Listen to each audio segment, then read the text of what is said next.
So let's talk a little bit also about preparing the audiences for the launch of these new worlds. What is it that you guys did to get everyone excited about the launch of your shows? Let's start with Dragonet, because Felicia, you started a campaign months in advance of the actual announcement by going on Twitter and getting the audience prepared.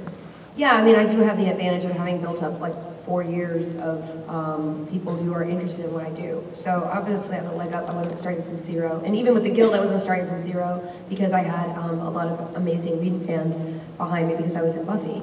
So it was a world that I was felt a part of. But you know, that's anybody. Like you have to start from somewhere, and you just have to evaluate what do I have at my disposal, who am I, and what kind of people would like this. And you just have to be logical about it and think from your audience's point of view. And the cool thing about doing something in the sci-fi fantasy world is that I think we who love those genres are very passionate about them. And because it's like escapism, and you want to experience that world in a lot of different ways, and it lends itself perfectly to the internet because not only being involved in the development process or like just the idea that you're doing a new web series and you kind of share who's in it, and it might be people who are part of other shows you really like, and so I think that fantasy and sci-fi definitely lend itself more to the three-dimensional storytelling that we have online, and so it's just thinking logically about who would watch this and how can I not spoil the end result but get people excited so when we launch they'll be right there ready to go. So you specifically created a hashtag that you kept consistent use of as you released a little bit more information to get the audience ready for it. I think it was Mystery Project. Mystery Project, yeah, Mystery Project. I kept blowing it. I kept saying mystery thing. Mystery secret. Yeah, it was secret of the universe. No. And people, for 2 months, and of course, being a reflexive tweeter, it was like really hard because it was like I think last March when we started doing it, so it was like 7 months of secrecy that I had to say, and every day I was like, people think I'm being lazy because I'm not tweeting as much. I was like, I'm working so hard. Yeah. So it was fun. It's fun to be able to unveil it. Craig, what is it that Sci-Fi does to prepare its audiences for launch of these new original web programs? That's a good question because it goes to something a lot of people don't think about, which is like, how are you going to, it's the exact question and we just kind of ask it in a different way, but like, how are you going to get people to watch this? And a lot of times when we wanted to do web series at Sci-Fi, people are like, well, just do them and put them up on sci-fi.com, 4 million people go there. I'm like, well, 4 million people go there, but they're not going to just randomly click on shit that we put on the homepage. We have to kind of figure it out. So with Reese, we really specifically had a super specific launch strategy. We had a show called Sanctuary, which started out as a web series and became a TV series. And I think we were launching with the 3rd season of Sanctuary that we used. So we knew that it was coming back in October. Stars from Reese had appeared in a bunch of our shows, including Sanctuary, Battlestar, Stargate Atlantis. Yeah, it was like Sci-Fi alone. So, but that's all great hooks for us, right? Because now we can reach out to the Battlestar audience and we can reach out to the the Stargate audience. And then we asked these guys. We said, well, we had an idea creatively for the show. We don't know if you like it or not, but we want to do a voiceover because there was a lot of narrative that you were supposed to kind of pick up online originally that we felt like would work better in sort of the linear experience of just watching. And so we actually got Amanda to do the voiceover for it. So now you're having Amanda Tapping throwing from the show she created as a web series that became a TV series to our new web series.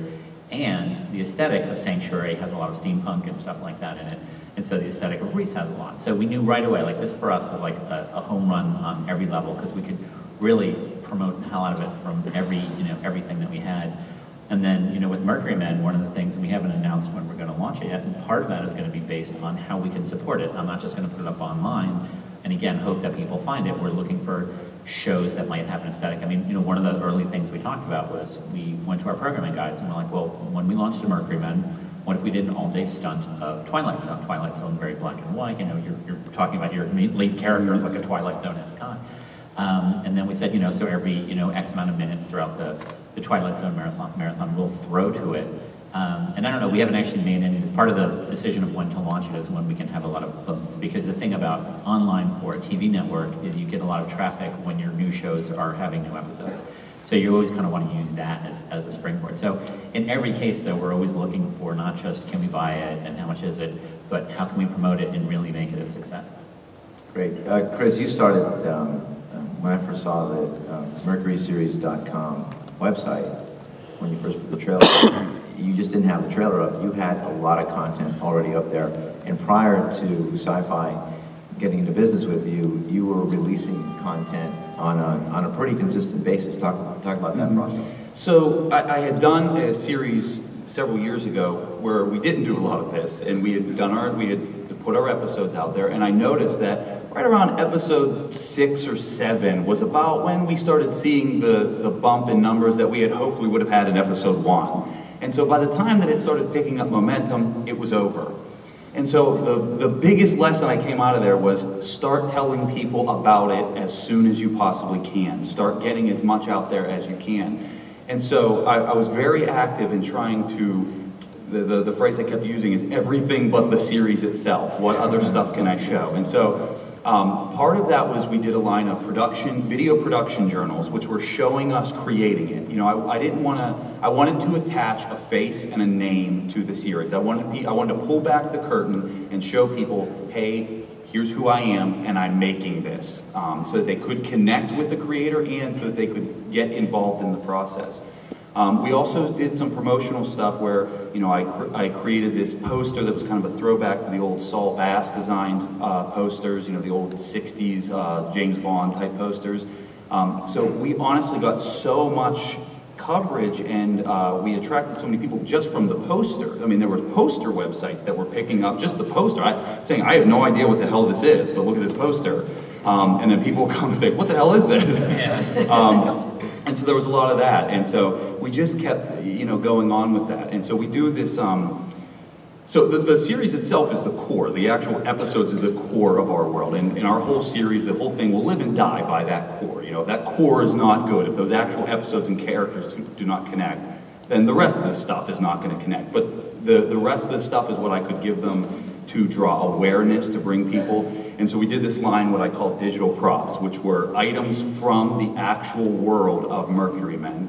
So you know how on sci-fi projects, sci-fi movies and TV, you get one really smart character and one really stupid character, and one really stupid character will go like, what the hell is that purple liquid falling out of the sky? And then the one really smart character, like Geordie LaForge, will be like, well, that's just leftover from the planet, you know, Mercury movie, you know, and it's this long, lengthy explanation that you know, called exposition, which sometimes bores viewers.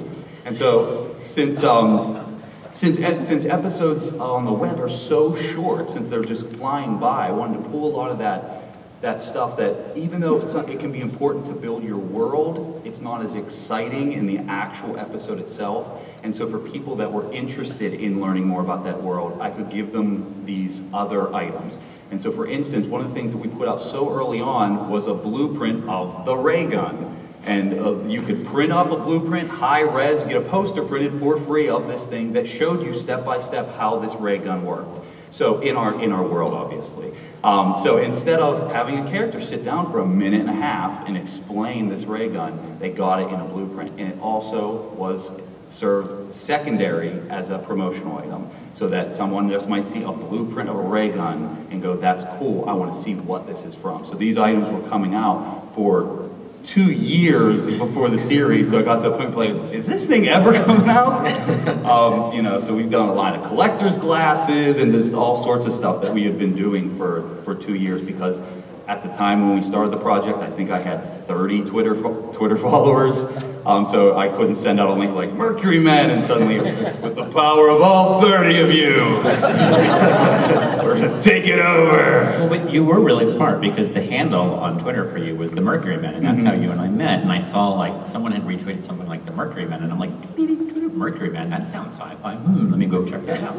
And I ended up seeing your props and stuff, and I was like, send me the trailer, and the rest is almost history. Absolutely. Audience engagement. What do you guys do to sustain that interest? Getting past that first episode hurdle. After you see the first episode, a lot of web series, there's a huge drop-off. How do you guys sustain that interest, either within the program itself or efforts outside the program? Go ahead, Ryan. Well, for us, I mean, I think it's kind of funny. I probably know every single blogger who's ever posted about Stargate or Sanctuary or Battlestar. Like, I've emailed them, I've talked to them on the phone, we have a personal relationship at this point. And that was a big way. It was just constantly keeping a dialogue going at all times with every single person I could find online. Like Alicia was saying in her keynote about just making a personal connection to all these people talking about it and being present. It's like, hey, this is what we're doing. This is like, I'm a person doing this. It's not just a network show that there's a million people behind it. It was like, initially, it was literally just 4 of us in a room doing every single thing, and that's how we built our audience at the same time. It was like, we just did as much as we could to get out there. So I think that's really a big thing, is to keep the engagement up. And then interactivity-wise, we had, originally, when we first got released, before we took it down with Sci-fi, we had an alternate reality game going that was being run by myself. But it was actually really fun. It was, like we took this evil organization, a sect, and treated it like it was in this world. And we had like people going to like locations and churches around the country to go try and like find clues that weren't actually there. But then, yeah, it was there were some very intense players, and we had to be like, okay, it's not actually in the world. But yeah, and then just we also. But you will find a lovely catalog. Product placement. That's where we did it.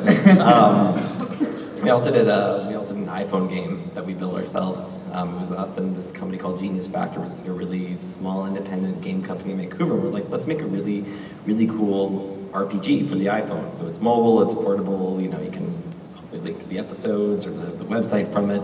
And yeah, it was pretty elaborate, it turned out. And then Alicia actually did the narration for it. I did the narration. It's really fun. I finally played it on the plane. It was really, really fun. Yeah. Glad. And if you look at it, it's, again, keeping with the production design, it's all photos are all the cards. So there's many that are me. So if you go play the game, you'll see me as the watchtower. Yeah. I was a ranger. I was like this monk, like this, like the kalima. But yeah. So anyway, that's sort of the log of just finding different opportunities besides the web content itself to just keep interacting with the fans and also just people who were talking about sci-fi stuff. Alicia, engagement on, talk a little bit about the Guild, and then talk about maybe what you're thinking about Dragon Age and sustaining that audience interest. I mean, the Guild, we started out in our, Kim and I were making the show in our garages, in our bedrooms, and we had, yes, we had a little bit of a leg up as far as having some people who were interested in what I did as an actor, but really it wasn't a huge leg up any more than a lot of web series with actors who work but aren't necessarily names. So it was and a question, I think Ryan's point is very important, that it was and also Chris's, it's personalization and long-term thinking, because especially if you're not working with a huge millions of dollar marketing budget, stuff online spreads slowly.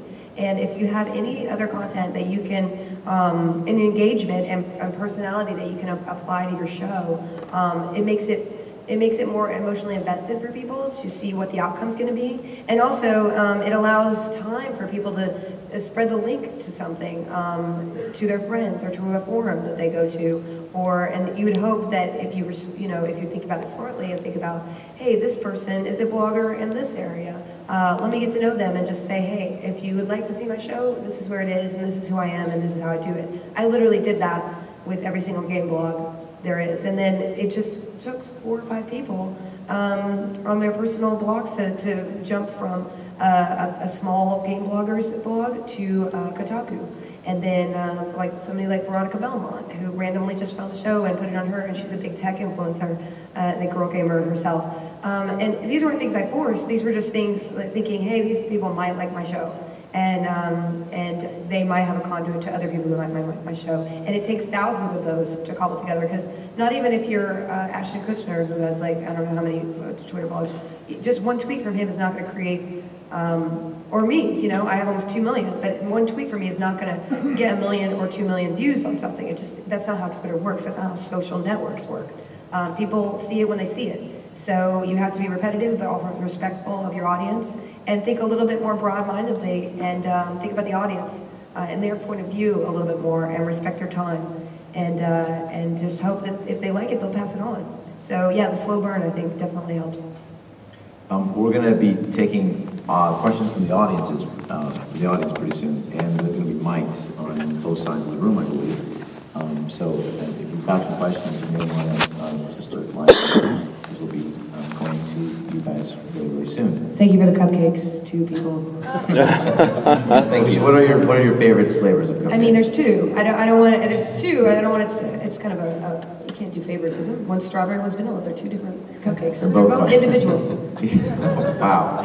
I wish the world worked that way. They're both excellent. George, can I add one thing to that Yes. last point was, and this is something that goes on to the marketing, is when you're doing this, like, don't just have a strategy that stops the day you launch. Like, have a day 2 strategy, or if you, like with Reese, there's 10 episodes, and we had 10, strategies, including, what episode does Allison Mack join the series? So in episode 7, like, we knew Allison Mack was making her debut, and we used that as an opportunity to re-promote it and go out to all the Smallville fans. So don't have like a day 1 strategy and then stop. Like, have a day 1, 2, 3, 4, 5, 6, and think about it that way, because every time, and I don't know how you post the Guild, but we struggle with, like, should we just put all the episodes up at once? Should we put them up one a day, once a week, because that gives you an opportunity to re-promote. So I don't know how you do it. I mean, the Guild went up once a month because that's all we could afford. And after episode 2, viewers paid for it. So we would kind of accumulate enough money with $5 and $10 donations, and we'd shoot again, and we'd post an episode.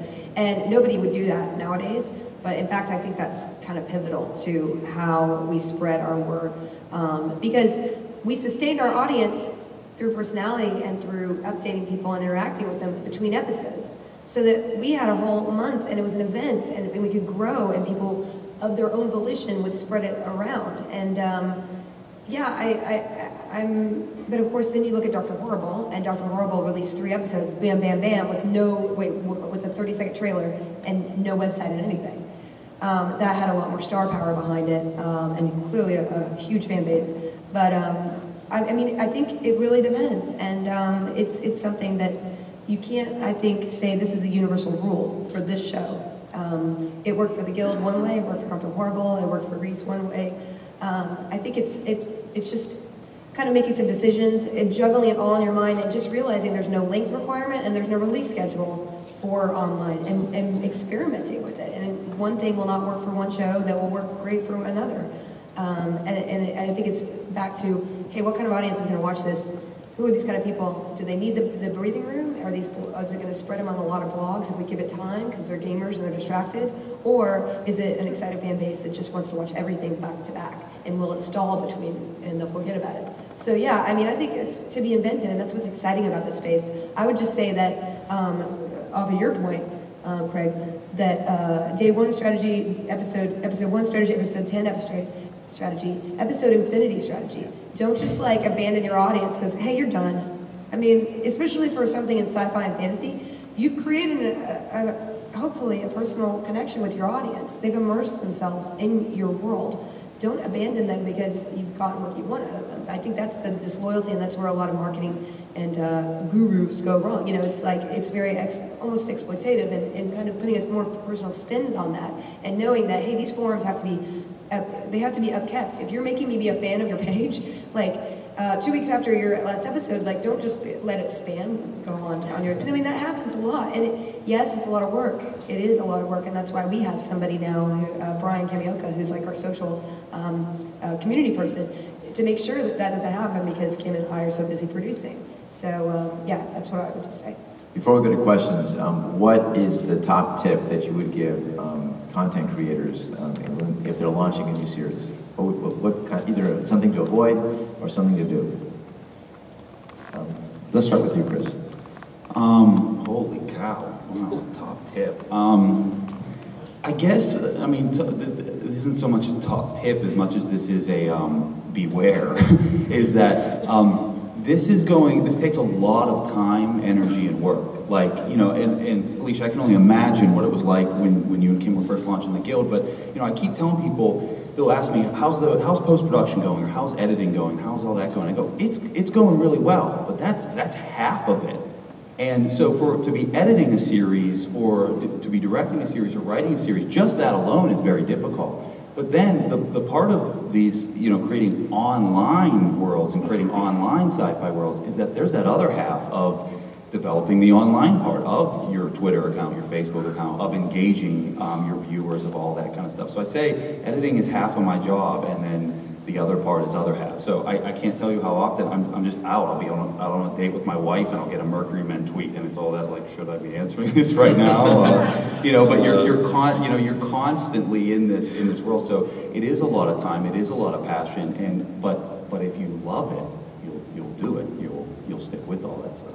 Yeah, new media can be killer for relationships because you're always on it nonstop, and you have to be. You can't just be like, well, they'll wait till I get home. It's like, no, there's conversations going on. You need to be a part of it. And I think what's worked really well for us, and it was always our mandate, was that for web content, don't ever let it's a web series be the barometer for how you gauge what kind of quality you can produce. I think we should always strive for the utmost quality in everything. Good sound, good production design, good camera work, good acting, and just everything you should try to be top bar, because there's no reason not to push yourself that far. Great. The advice I give to everybody, like uniformly, and these guys are living proof of it, is there is absolutely no excuse and no reason why you can't do this if you really want to. So you really have to go do it. I mean, Chris, was working in Pittsburgh doing Buck Rogers web series, Buck Rogers black and white web series, and like he got found, and he's gonna move to LA and do all sorts of crazy stuff. I'm not sure if I should say that, but My wife doesn't know. You just give away. that whole spouse It's thing, not I just extreme, killed don't that worry. one. But Ryan's the same way, and I'm sure Felicia's the same way. I mean, there's no excuse not to do it. There's every reason to do it, and if you're passionate, go out and do it and get it out there and start getting it noticed, and good things will happen. Yeah, I guess my advice would be to make sure that your story is personal and it's good. And I